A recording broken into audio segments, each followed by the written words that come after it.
BRUCAST is back, baby. How powerful the brain is, basically. And I think it ties up a little bit to what we were talking about in the beginning, uh, about conscientiousness. How do you pronounce this? Consciousness. Consciousness. Consciousness. Consciousness. Exactly. Yes. It permeates life on this planet, and that's something that I think often is like there's life on planet Earth. We as human beings, what are we like? That's the question that you brought up in the beginning. Like, what is life? What are we doing here? And like the way I see it's like we're not different from any other animal on this planet Earth. We're just consciousness evolving and trying to survive and evolve even more. That's all. That's the same thing that the antelope's doing, the ants doing. They just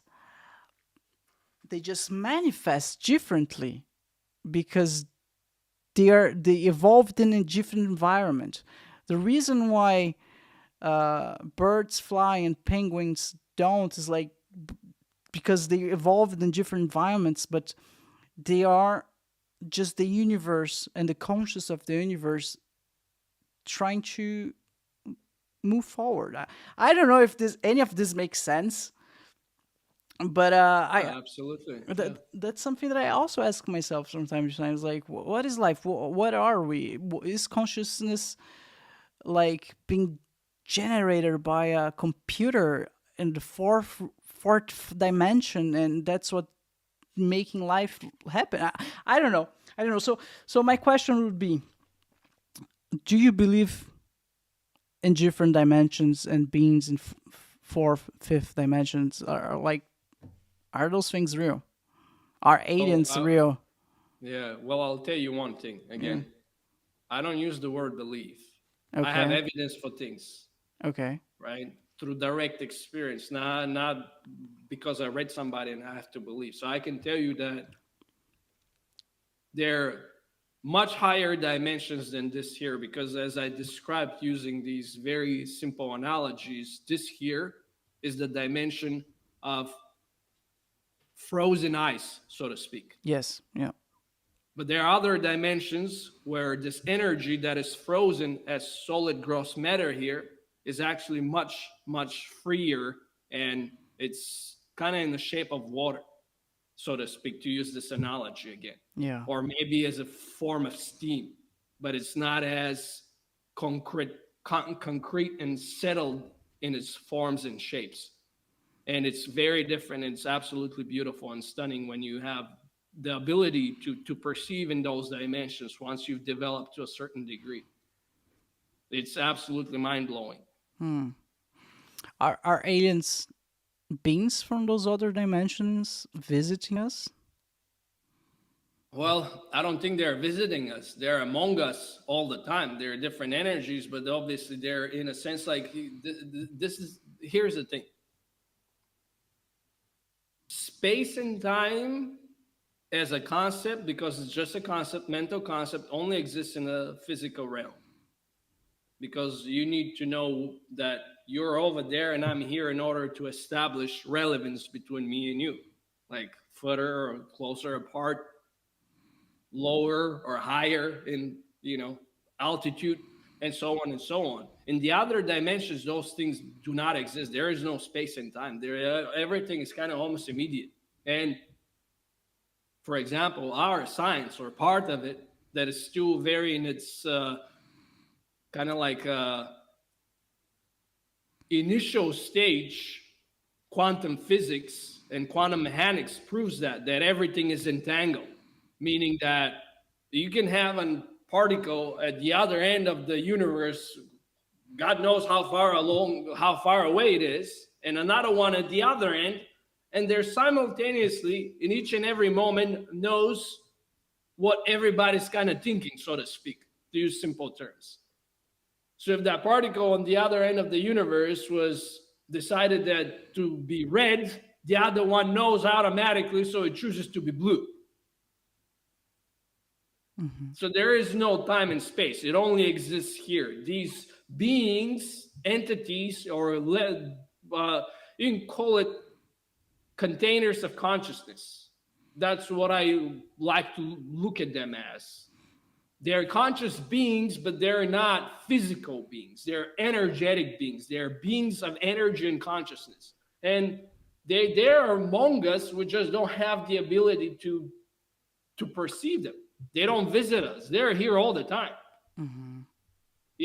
Ancient cultures, whether it's Native Americans or tribes and so on, they have all these, they even like the northern tribes, the Vikings and so on, about gnomes and different forest spiritual creatures and so on and so on. There's always, they knew that there are spirits around them, and that's what these spirits are. And they're just different dimensional beings that are here all the time, but it just, our senses are so poor at showing us beyond what is here on this dimension that we don't perceive them, but they're here all the time.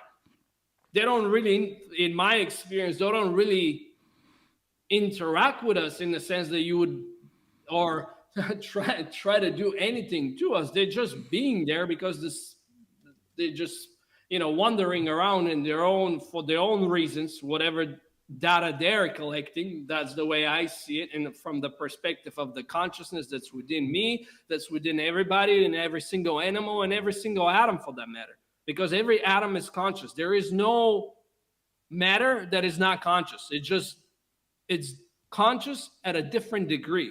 And on our planet, as far as we know, because we don't know for sure, right, how conscious a whale is, or a dolphin, or a parrot, or some other animals that are extremely intelligent and demonstrate quite advanced skills and abilities and communication and so on. We just can, from our limited perspective, we think we are the most conscious of all the animals, or the container that can carry the most consciousness, because we're self-conscious of ourselves. We can exercise rationale, we can have will, we can have discipline and all these things. So point being, there's different containers for consciousness, and every single granular molecule has consciousness within it. It just, versus relative to the consciousness that we can exercise or possess, is very different, right?